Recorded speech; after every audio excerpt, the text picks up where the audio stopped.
they managed to do it, and again, they all rolled really well on all the, because in the social interaction thing, it says, it's a bunch of charisma checks, depending, and then the DC changes as the character changes their, if they're hostile, neutral, or Matt, I thought you didn't like those rules. No. I like those rules if they're in the Dungeon Master's Guide. I don't like them that the players can just do that to everything. That's a good thing for DMs to gauge how to interact with, and how players and DMs can interact with NPCs. But if a player goes around, it's like, hey, I want to make this person friendly with me, DM. The Lich? Yeah. I want to make. I use the interaction. I don't even remember. Influence. What is the rule called? I use the influence action on the Lich. The Lich casts Death Ray on you. No, but DM, I rolled a 21. He's got to be friends with me now. That's the rules. It's not mind control. He's friends with me now. All right, hold on. The Lich casts Meteor on you.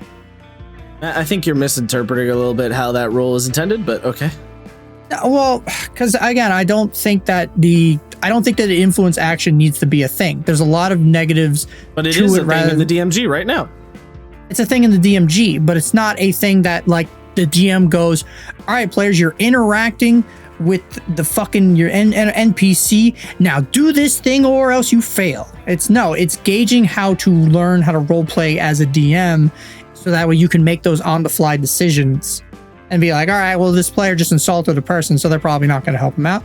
Or it's like, oh, the players are actually trying to help this person, or they're trying to talk to this person, or they're trying to trade with them.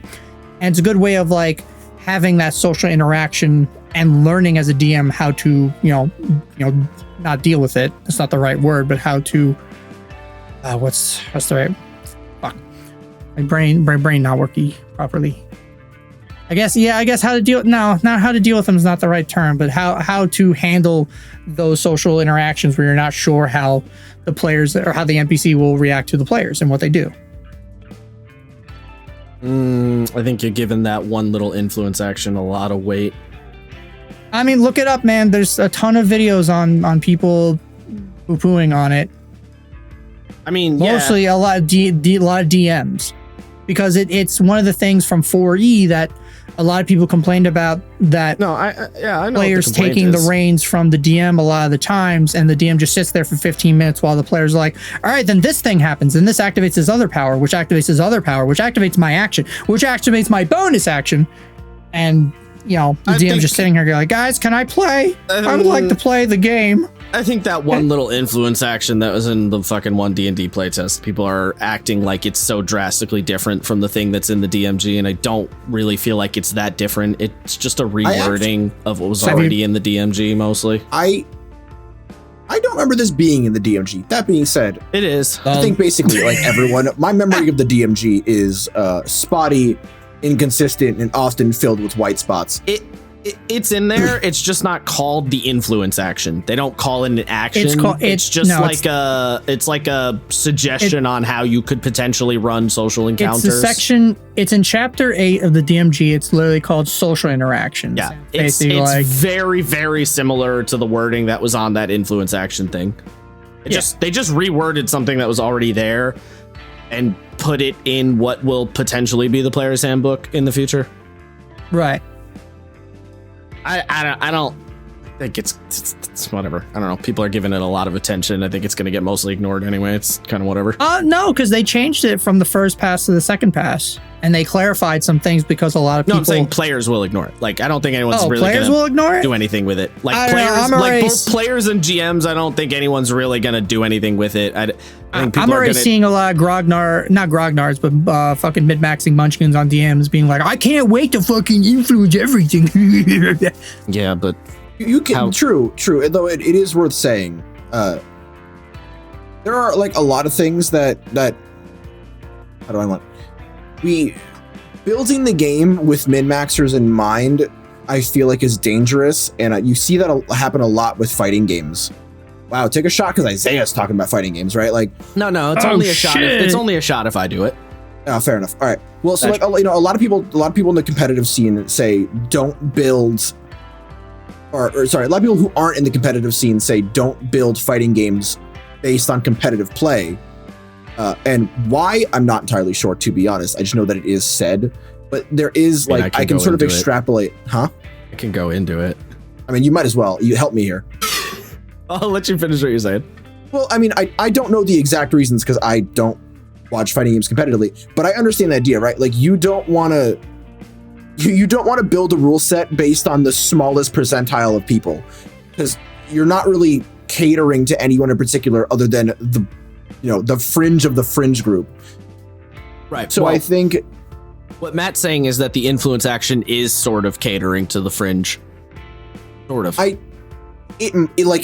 don't think it is personally. I don't think it is either. It's I think what they're trying to do is they're trying to get players more familiar with things that aren't attack, persuade, perceive, and investigate. Yes. Like I've got players who've been playing for literally years. None of them really use the ready action beside Brett and sometimes LP. They just don't use it. But yeah. But it's a very useful tool to have in your toolkit. So I think what they're trying to do is they're trying to persuade people to look at things outside of the, I don't know, I try something, right? They're if you give them tools to use, it should make their lives easier. Yes. So there's a couple of things that are all interacting, sort of in tandem with one another here. In reference to what you're saying before about the fighting game thing, basically what people are saying is you shouldn't design fighting games for competitive players. Fighting games should have a lower barrier to entry because if you design them for the heavily competitive players, a lot of the cool shit that people want to do, they just won't be able to do. And then the casuals will bounce off because they won't even be able to do anything cool looking, and doing cool looking combos and shit is basically what casuals want to do in fighting games. So that's kind of where that mentality comes from. And D&D, you can kind of apply the similar logic, which is to say you don't want to cater to the min-maxy people, because if you cater to the min-maxy people too much, then what happens is the people who don't want to min-max are going to be sort of missing part of the game or not getting part of the game because they're choosing not to do that. And so they're sort of missing out on some, or they're not able to make their character as cool or effective as they would like to be, so on and so forth. But yes, the influence action scenario, what it is because D&D is a mechanics first tabletop game, right? In comparison, you basically have two major styles of design when it comes to how you're handling the mechanics of your game. You can design your game to be fictions first or mechanics first. You design your game to be fiction first. That means the character must justify in the fiction of the game what they are doing to get the mechanical benefit afterward.